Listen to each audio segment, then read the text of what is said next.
Ah, it's you two. I was just about to go look for you. Huh? TIGHNARI? What are you doing here? Where's COLLEI? I came to check on COLLEI'S condition.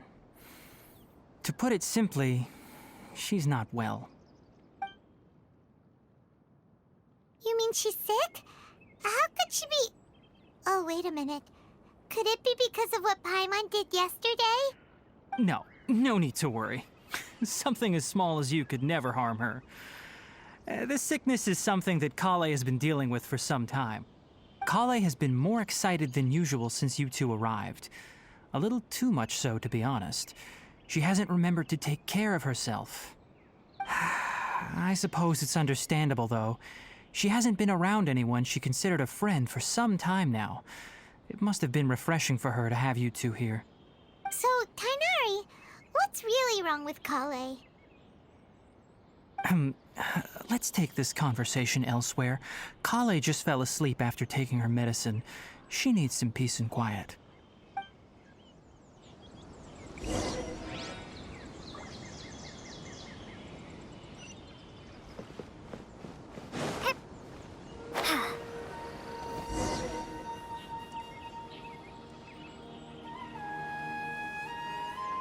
All right, let's continue our conversation here, shall we? To be honest, I hadn't realized that you're that honorary knight from Mondstadt until COLLEI told me just now. I've also heard all about your deeds in Liyue and Inazuma. So, just to clarify, what I'm about to tell you about COLLEI is not because of who you are or your past feats. Instead, I am going to tell you because... well, because COLLEI asked me to. And honestly speaking, I was against COLLEI revealing her past to you. But she insisted, saying you two treated her with sincerity and as a friend. So now she wishes to reciprocate the gesture. So, TIGHNARI, what exactly is wrong with COLLEI? You said this is something she's been dealing with for some time. Just how serious is it? Right. Ever since she was a child, she's been afflicted with a disease called Elazar. Elazar? Yes. It's a disease unique to the lands of Sumeru.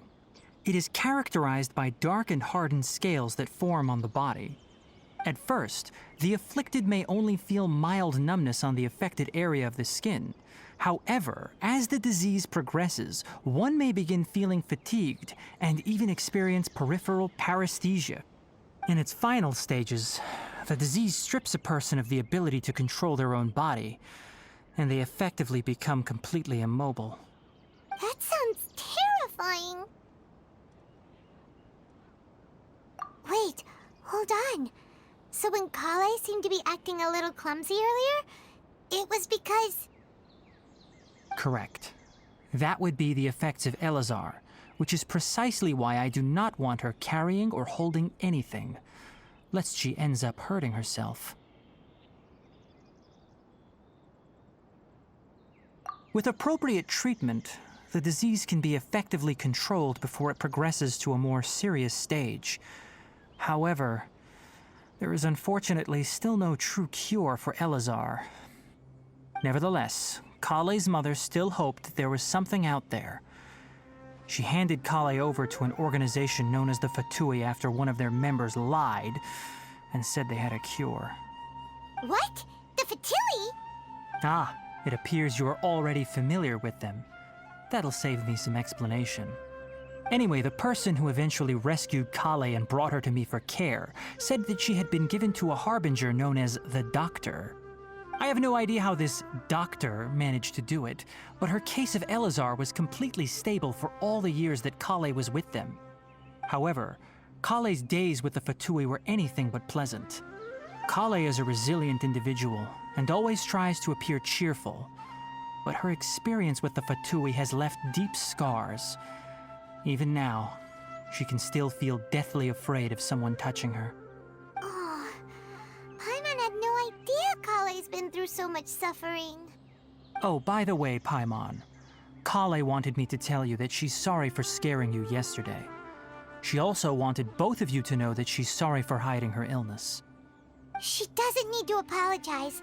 None of this is her fault at all. Well said. I hope you'll get a chance to tell her that in person the next time you see her. Collei once thought that it would be impossible for her to have any real friendships. I trust that you two will never let my trainee experience such emotional pain again. Don't worry, TIGHNARI. We'll take good care of her. Well, it's not too serious at this point. She overexerted herself the last couple of days, which is what led to her breakdown this time. As long as she has taken her medicine and gets plenty of rest, she should get better. Though, I must admit that Collei's condition was much more stable when she first arrived here in Gandharvaville. She was interested in the work of the forest rangers the moment she saw us. I could see that she was serious about learning, so I felt compelled to ask her to join us. Her stamina has gotten much worse recently. Though a moderate amount of physical exercise is always necessary, I'm afraid the long-distance patrols are a little too much for her now. All right, now that I've told you about Collei's past, I think I'll head into the rainforest to find some ingredients needed for her medicine. I'll see you two later. Yeah, we'd like to do something to help Collei too. All right, but I must warn you two. The rainforest is a dangerous place, especially for someone who's still recovering like the Traveler. You must follow closely and listen to every instruction. No problemo. Let's go then. We'll be looking for a plant known as lunar lotus. It's often used to help those afflicted with Elazar recover their energy.